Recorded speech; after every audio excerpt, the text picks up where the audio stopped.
है आपका civil service protection में सुपरबडी। आज के करंट अफेयर में आपका स्वागत है। सो टोटल 5 सेगमेंट हैं जिसमें कि हर एक एंगल से हर एक एक्सिस को कवर किया जाएगा। सो आई होप सो कि आप इसको छोटा सा शॉर्ट नोट्स में भी कवर करेंगे। चलिए स्टार्ट करते हैं। क्वेश्चन नंबर पहला है, नामदा एक प्रकार का गलीचा किस राज्य या केंद्र शासित प्रदेश से संबंधित है। जैसा कि आप चित्र में देख सकते हैं कि ये नामदा जो डिज़ाइन है एक प्रकार के गलीचे की डिज़ाइन होती है। हालांकि ये बिल्कुल ऐसा नहीं कि ये एक ही ऐसी डिज़ाइन है, यानी कि इस प्रकार की बुटीक की जाती है। गलीचे का एक फॉर्मेट है, ठीक है। तो आपको बताना है कि किस राज्य या केंद्र शासित प्रदेश से संबंधित डिज़ाइन है जिसको कि इस कला को जीवित रखने के लिए प्रयास की जा रही योजनाएं बनाई जा रही हैं। सो राइट आंसर है जम्मू और कश्मीर। क्वेश्चंस पे बात करने से पहले थोड़ा सा जम्मू कश्मीर के बारे में जान लेते हैं। देखिए, जम्मू और कश्मीर 26 अक्टूबर 1947 को भारत का एक अभिन्न अंग बना था विलय पत्र के द्वारा और राजा हरि सिंह के पहल से। तो याद रखना कि 26 अक्टूबर 1947, ओके।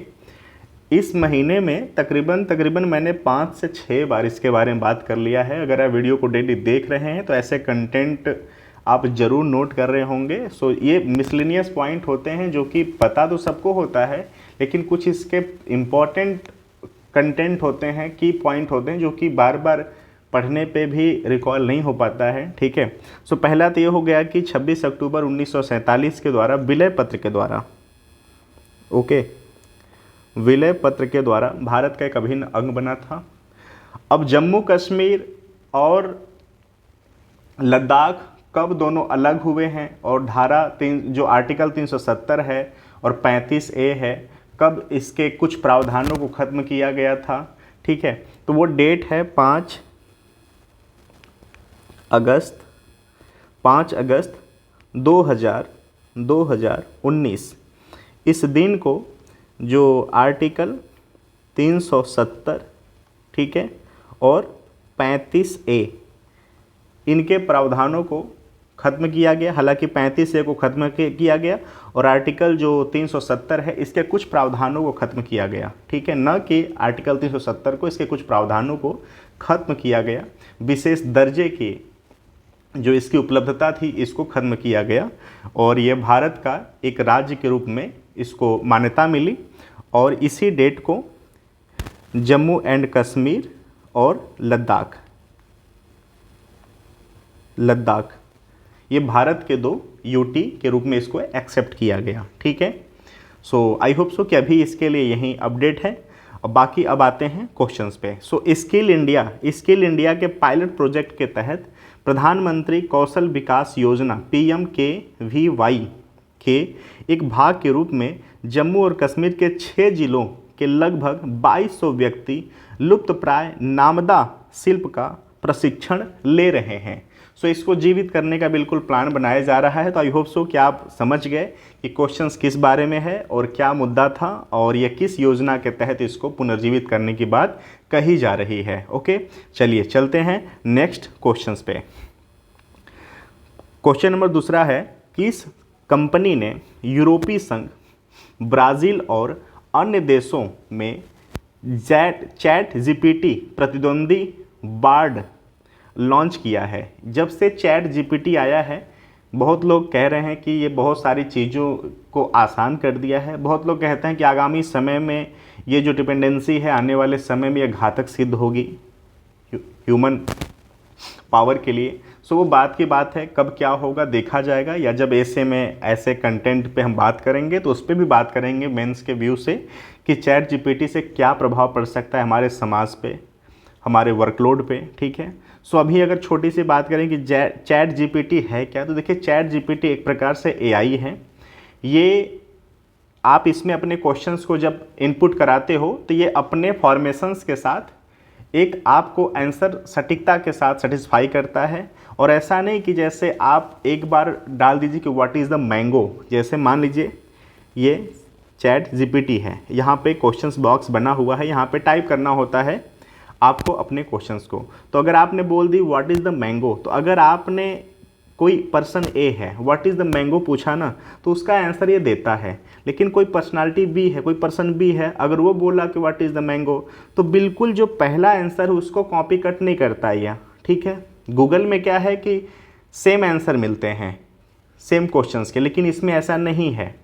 इसमें क्वेश्चंस जितनी बार आप पूछोगे उतनी बार क्वेश्चन बदल कर मिलता है। सबसे बड़ी खूबी इसका यही है। इसमें बहुत सारी एजेंसीज़ हैं जो क्वेश्चंस तैयार करती हैं या बहुत सारे ट्रांसलेशन का काम करते हैं, वो भी उनका काम यहाँ पे काफ़ी आसान हो जा रहा है, क्योंकि सेंटेंस और ट्रांसलेशन सिमिलर नहीं होते हैं। आंसर रहेगा, जो लक्ष्य रहता है आंसर का, जो बात रहती है वहाँ तक पहुँच जाता है, लेकिन क्वेश्चंस का तरीका सिमिलर नहीं होता है, जो कि हमारे ह्यूमन में यही तो नेचर होता है ना, कि अगर 25 लोग व्हाट इज़ द मैंगो पे बात कर रहे हैं तो सबके अपने आंसर तरीके अलग होते हैं, लेकिन बात कहने का तरीका एक होता है, लेकिन आंसर एक होता है, लेकिन कहने का तरीका अलग अलग होता है। बस वही है, चैट जीपीटी एक प्रकार से एआई है। इसी के कंपैरिजन में गूगल ने बार्ड, याद रखना, बार्ड नामक एक एआई को लॉन्च किया है जो कि बिल्कुल चैट जीपीटी की तरह ही काम कर रहा है। तो याद रखना गूगल, ठीक है, ये बार्ड लॉन्च किया है, बार्ड नामक एआई, ठीक है, गूगल ने। ओके, मार्च 2023 में बार्ड को अमेरिका और यूके में लॉन्च किया गया था। गूगल ने अब बार्ड में नए फीचर्स भी जोड़े हैं, तो हालांकि जैसा भी अपडेट रहेगा बात करेंगे, लेकिन बस आप यार एक जान लेना कि चैट जीपीटी और बार्ड एक प्रकार के एआई है, ठीक है, क्लियर। हालांकि चैट जीपीटी के बारे में बहुत अच्छे से आप लोग जान चुके हैं, बस उसी का तुलना आप बार्ड से करोगे कि बार्ड है चैट जीपीटी की तरह बार्ड, जिसके कि गूगल इसका मदर कंपनी है, पेरेंट कंपनी है, ठीक है। चलिए आगे चलते हैं। क्वेश्चन नंबर 3 पर, भूमि सम्मान पुरस्कार किस योजना के कार्यान्वयन से संबंधित है? राइट आंसर है डिजिटल इंडिया भूमि अभिलेख आधुनिकरण कार्यक्रम। हालांकि इस पर मैं एक एडिटोरियल लाने वाला हूँ, ठीक है, बहुत जल्द ही अपलोड करूँगा। आप इसको एक छोटे से शॉर्ट में भी जान लेना कि भूमि सम्मान पुरस्कार किस योजना कार्यान्वयन से संबंधित है। तो डिजिटल इंडिया भूमि अभिलेख आधुनिकरण कार्यक्रम, यानी जो भूमि है ना उनका डिजिटलीकरण करना, फाइलों के बोझ को कम करना, हर एक मैटर को ऑनलाइन पोर्टल पे अवेलेबल कराना, ठीक है। भारत की राष्ट्रपति द्रौपदी मुर्मू ने राज्य के सचिवों और जिला कलेक्टर को उनकी टीमों के साथ भूमि सम्मान 2023 प्रदान किया है। याद रखना कि इसमें सम्मान पाने वाले कौन हैं। जो राज्य सचिव और जो जिला कलेक्टर होते हैं उनको किया गया है। यह पुरस्कार केंद्रीय ग्रामीण विकास मंत्रालय द्वारा नई दिल्ली में आयोजित एक समारोह में प्रदान किया गया है। याद रखना, केंद्रीय ग्रामीण विकास मंत्रालय, ठीक है, केंद्रीय ग्रामीण विकास मंत्रालय, ये नोट कर लेना, इनके थ्रू यह चीज़ें ऑर्गेनाइज करी गई थी। चलिए क्वेश्चन नंबर 4 पे आते हैं। वैश्विक खाद्य नियामक शिखर सम्मेलन ग्लोबल फूड रेगुलेटर्स समिट 2023 की मेज़बानी कौन सा देश कर रहा है? राइट आंसर है भारत। ओके, यह पहली बार है कि भारत इस योजना की मेज़बानी कर रहा है। यह शिखर सम्मेलन स्वास्थ्य और परिवार कल्याण मंत्रालय की देखरेख में भारतीय खाद्य सुरक्षा और मानक प्राधिकरण FSSAI द्वारा आयोजित किया गया है।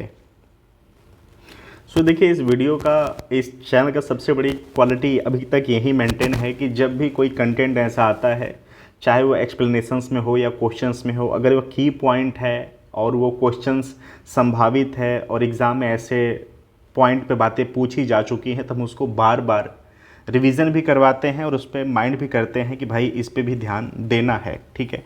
क्वेश्चंस पे ध्यान देना है, लेकिन अगर यहाँ पे FSSAI आ गया, ठीक है, FSSAI आ गया, तो इसको बिल्कुल हम इग्नोर करके नहीं जा सकते, ठीक है।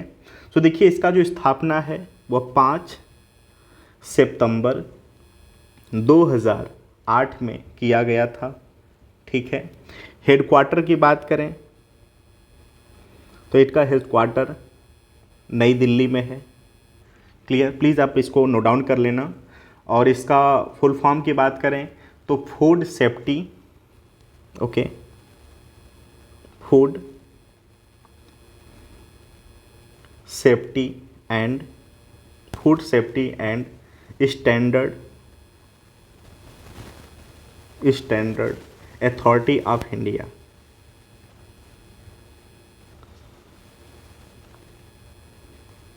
अथॉरिटी ऑफ इंडिया है, ठीक है, यानी भारतीय खाद्य सुरक्षा एंड मानव प्राधिकरण, ठीक है, क्लियर।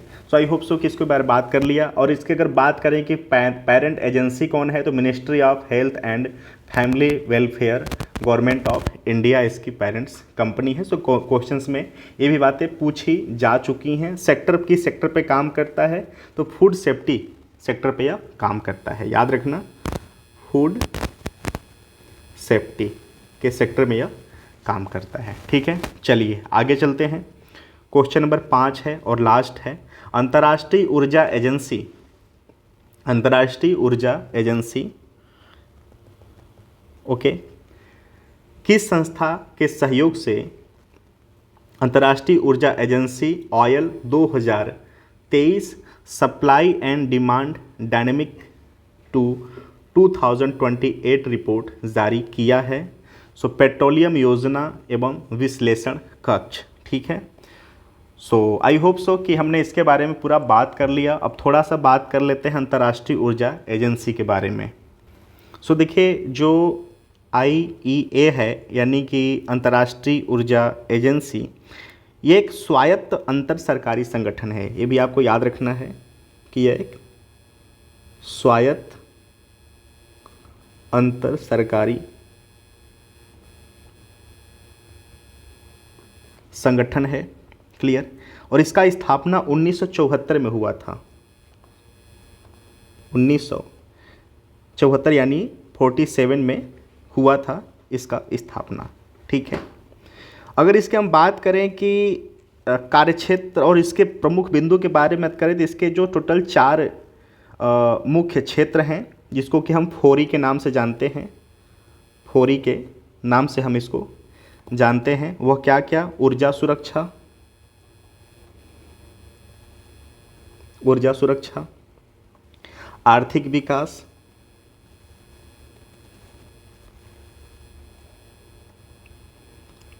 विकास, पर्यावरणीय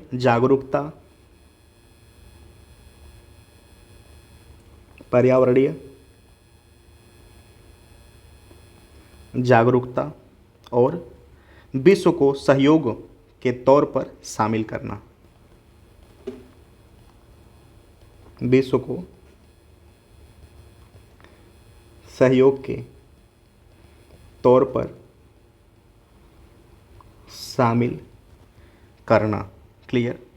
इसका मुख्यालय कहाँ है, सो पेरिस में, याद रखना कि इसका जो मुख्यालय है, ठीक है, हेडक्वार्टर कहाँ है, तो पेरिस, ओके,